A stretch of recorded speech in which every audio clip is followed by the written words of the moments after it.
los ministros. Ah, qué grosso, chico. ¿O no, señor Pablo Beluto? Buenos días. ¡Apa! ¿Cómo te va, Rolando, tanto tiempo? ¿Qué hace, negrito? No solo fuiste docente, además después no había docentes en la carrera, que era muy nueva, y entonces a los alumnos del primer año que veníamos del Pellegrini, del Buenos Aires, nos convirtieron en docentes y ahí además estábamos juntos. Exactamente. Un enorme recuerdo. Qué lindo. ¿Cómo Y estás? además nos habíamos cruzado en el Porteño. Exactamente, donde, es más, publicaste tu primera nota. La publicaste vos, la diste vos, así Exacto. que tengo una deuda. O sea que podemos enorme. alegar que tenías un pasado psicobolche, como se decía en esa época. Te diría que un pasado y a veces un presente. Bueno, eso ahora que supongo que debes haber perdido algunos cuantos amigos en este periodo. Perdí muchos a lo largo de varios periodos. Porque, Sí, es verdad. pero sí. Bueno, es el problema de los disidentes. Ya aquella nota en el año, si mal no recuerdo, 1985, 86, hace 40 años, me trajo mis dolores de cabeza. Así que imagínate. Bueno, ¿por qué estamos hablando con Pablo Beluto? Yo admiro la gente que tiene el coraje intelectual para revisar sus propias ideas, ¿sí? Y habiendo sido uno de los, no sé si fundadores, pero sí uno de los tipos que aportó ideas y cosas de discurso a la gestión del PRO, Pablo Beluto, cuando llegó Javier Milei y cuando el PRO llamó a votar por Javier Milei, tuvo como una declaración de principio y yo dijo, con este loco no. Más o menos te escuché decir eso mismo. Y ahora estamos en un punto donde empieza a revisarse, supongo, eso de que fue un error ir de manera crítica con un tipo que iba contra los valores mismos de lo que era la convivencia democrática en la Argentina. Y sobre esto vos alertaste bastante en estos 2 años. Uh-huh. Sí, mira, lo primero, a ver, yo me peleé, como vos recordabas, con muchos amigos progres de aquellos años de la universidad, intelectuales, gente vinculada al mundo de la cultura, por haberme comprometido con el proyecto del PRO, con el proyecto de Macri. Y me acuerdo que cuando un ex colega del gabinete me dijo, bueno, pero estás para sumar, para apoyar a Milei, le digo, no, mira, yo perdí amigos por eso, con este loco no, con esto no. En aquel, a ver, yo participé de un sueño, de una, no sé cómo llamarlo, una voluntad lograda en parte, o quizás no, eso cada uno tendrá su interpretación, de la construcción de una suerte de liberalismo democrático que la Argentina no había tenido por muchísimos años, ¿no?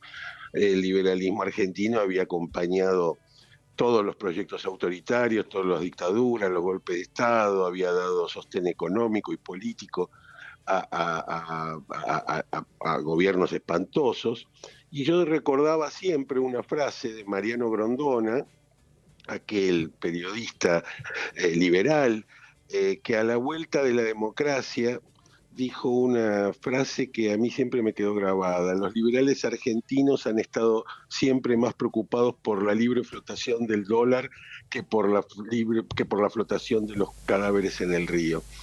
Y aquel sueño, un poco construido por Marcos Peña, de ese liberalismo moderno, empezó a alejarse, te diría, sobre todo a partir de 2019, después de la derrota electoral de Macri.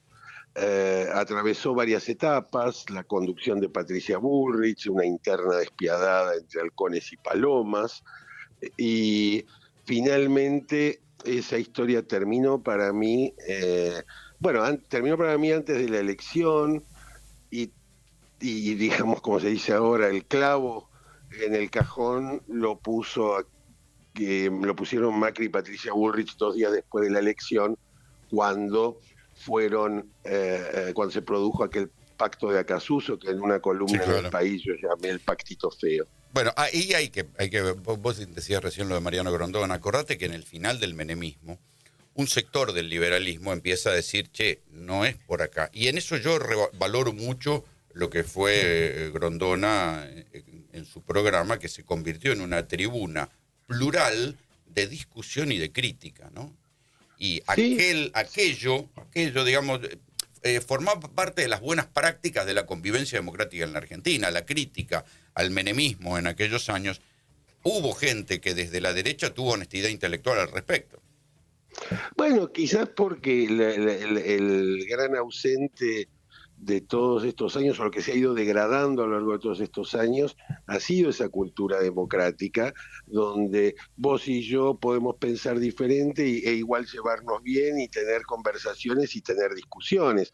A partir del momento en el que nos empezamos a bloquear, a cancelar, a romper los puentes, yo con este no me siento, yo con aquel no hablo, y sobre todo a partir de una suerte de renacimiento del antikirchnerismo más cerril, del antiperonismo más cerril, eso que yo llamé una droga, ¿no? La idea de que vos tenés una única explicación para todo, entonces la Argentina sería un país mucho mejor si el otro no existiera.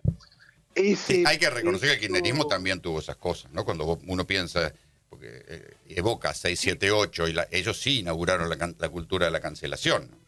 sí, sí, sí, ellos también hablaban de la batalla cultural, yo lo recuerdo. Sí, claro. Eh, en, en, y creo que esa lógica terminó siendo enormemente destructiva y yo creo que en alguna medida, no sé si muy grande o muy chica, tuvo que ver con que hoy Milei sea presidente, tuvo que ver con una suerte de, vos te acordarás una vieja película de Ridley Scott que se llamaba Los Duelistas, Sí, claro. donde eran dos tipos que se batían a duelo y nunca podían terminar de eliminarse uno al otro y dedicaban su vida a batirse a duelo. Ujú. Y bueno, yo creo que hay una explicación posible o una parte de las explicaciones posibles, seguramente no la única, tiene que ver con esa degradación de la cultura cívica, de la cultura democrática, Sí. de la conversación, de eso que vos y yo conocimos cuando éramos mucho más jóvenes que ahora.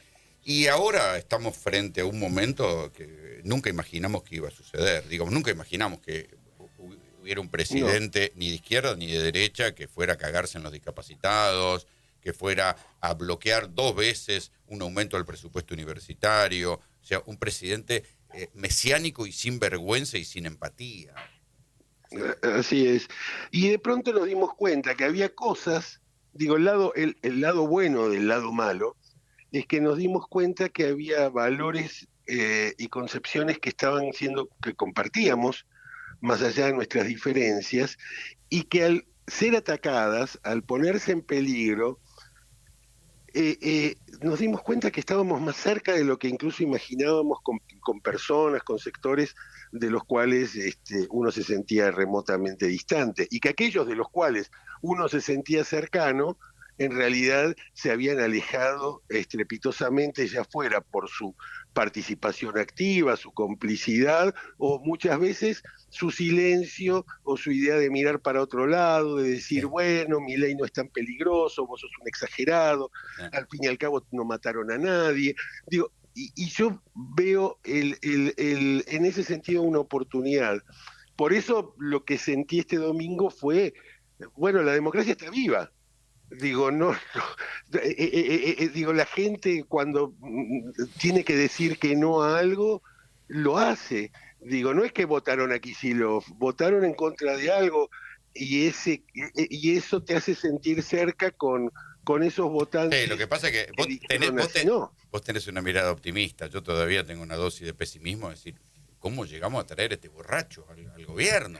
O sea, un tipo que va contra las cosas elementales de la teoría política, o sea, que va contra las cosas elementales de los saberes universitarios, que se jacta de rodearse de brutos, ¿viste?